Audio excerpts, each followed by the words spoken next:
This tutorial is going to show you how to use a program called Mixbook to make a digital storytelling book for your class. So if you go to mixbook.com and create a free account, okay, you can make photo books, you can make cards, and you can make calendars. To make a digital storytelling book, we're going to focus on photo books. So I already have an account, so I'm going to go to my projects. Okay, and here are some books that I've created already. So today I want to create a new project. And I'm going to create a photo book.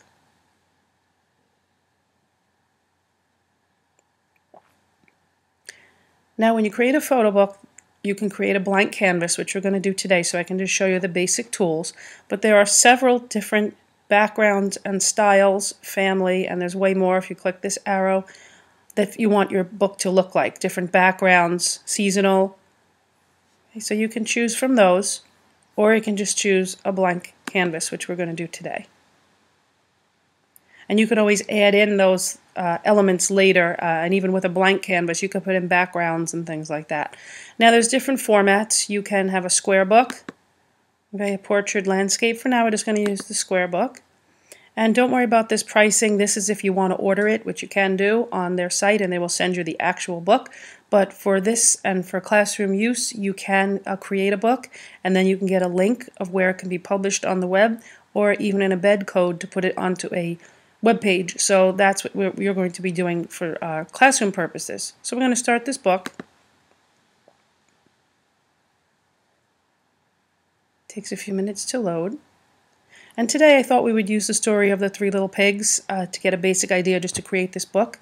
So let's say you want to create a book based on characters and plot, setting, things like that. So what you can do, this is your canvas now, okay, and up here there are backgrounds. Okay, you can add in different backgrounds on a page if you would like. It comes with several different options. So I'm just going to pick this one for the cover. Okay, so as you can see, there's many options, different colors, several different types. You can add stickers to your pages. Okay, and these kind of look nice on the inside. There are different layouts.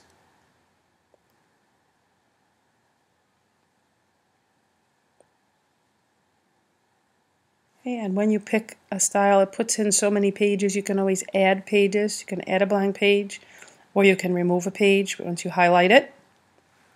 So it'll put in a set number to start, and then you can go from there. So right now I'm working with my front cover. We clicked on layout. These are blank right now because these are the theme pages and we didn't pick a theme. If you want to, you can always go back here and pick one of those themes or change a theme. So you can always do that later if you're not quite sure. But if you scroll down, you'll see there's a bunch of layouts. This is just for text. These are for photos. These are for 2 photos. And these lines indicate text. So for right now, I'm going to go back to my idea of the Three Little Pigs. I think I like this one. So I'm going to click on that. Now I'm ready to add text. So I can click in my text box.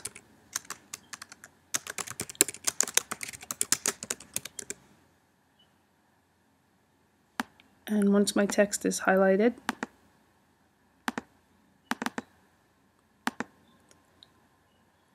I can change the size.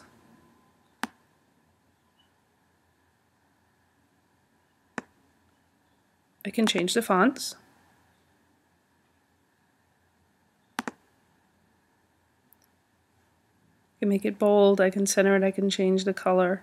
You can bring it backward or forward.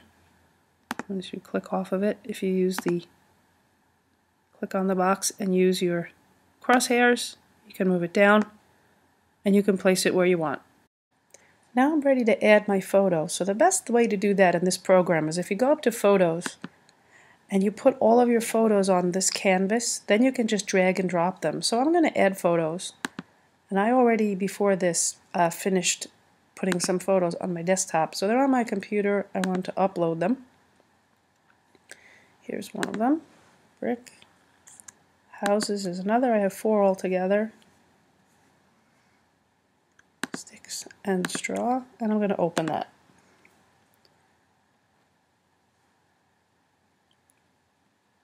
Okay, I'm going to close. It uploaded my photos, and here they are. Okay, so I'm going to use this photo for the cover. I'm going to click on it, drag and hold it, and just drop it right in there, and it'll put it in there. Now when you click on it, there are some options. You can resize it, so if you want to zoom it into one part of it or the whole photo. You can flip it horizontally. There are some effects that you can apply. If you want it black and white or sepia, I'm going to leave it. You can apply adjustments, brightness and contrast. If you want to edit some of the styles, here are some styles, with a shadow. You can bring it forward if there's two pictures or overlapping, or maybe you wanted it in front of this text, just for instance. And if you want to get rid of it altogether, you can do that there. I'm just going to leave mine. Okay, I'm going to click off of it. And I actually want to click on my text, bring up my crosshairs, so I can bring that down a little bit. And I don't remember if my text is bold. Okay, it doesn't seem to matter with this font. I'm going to leave it for now. I may want something that's a little bolder that I could see, but for this demonstration, I'm going to leave it. I did want to mention a few things to you. You can invite guests, okay, through email to collaborate, so you can work on this with another or as many people as you want. You can collaborate together and work on the same project, so that's great for students if they work in groups. The second thing is you'll notice this little question mark here, and it says warning, image may look poor in print. That's if you were sending this out to get printed. It's not the greatest image you can use for the pixels and how it would come out in print, but for our purposes, for using it online or creating a book, it's fine. And this will not show later, so if you see that, that's just kind of telling you for print purposes, because part of this program is to send it out for print, but we're not doing that. So now let's move on to page 1. Okay, and again, we would go back to our layouts. If you would like a background, that you would pick one here. So I'm just going to pick maybe pretty generic for our purposes. And then a layout. And again, I know I want to add maybe one photo and some text. So maybe I'll pick this layout. Okay, I'm going to go back to my photos. And here's where our first pig uses straw. And again, I can always adjust this if I want. I'm going to add some text here. And let's bring it down a little bit. And maybe this is where I want to introduce. And I'm also going to change it so you can see the color. Maybe we want to make it yellow. And let's change our font to make it maybe something a little more easy to see. And this is where we put, there were 3 pigs that wanted to play but had to build their houses. First pig didn't want to spend a lot of time, so he built his house of straw. Click off of it. Okay, again, if this is the way I want my first page to look, I'm good. And then I would go on to the next spread. So I'm at my next 2 pages, and I'm going to put in the next 2 pictures of my pigs. So I'm going to keep that same background on each page. I'm going to go back to my layouts. Maybe I'm going to change my layout a little bit.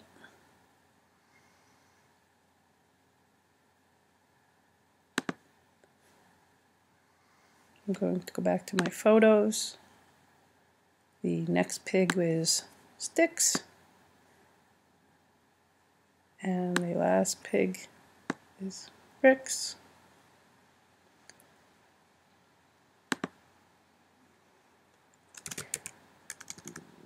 Go back and change my color.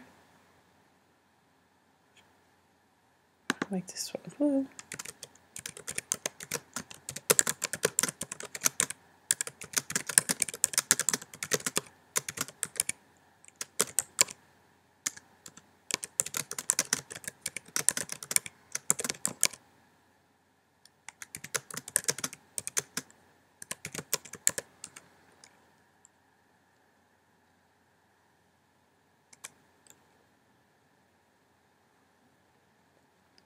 And again, you can type as much as you want, or if you want to go back. So for now, I'm going to put that in there.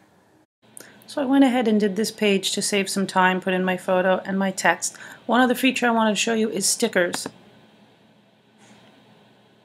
So here's a bunch of different stickers. They go by theme, shapes, you can change. I'm just going to show you this one. I'm going to put it on this page here. Maybe that's appropriate for this book.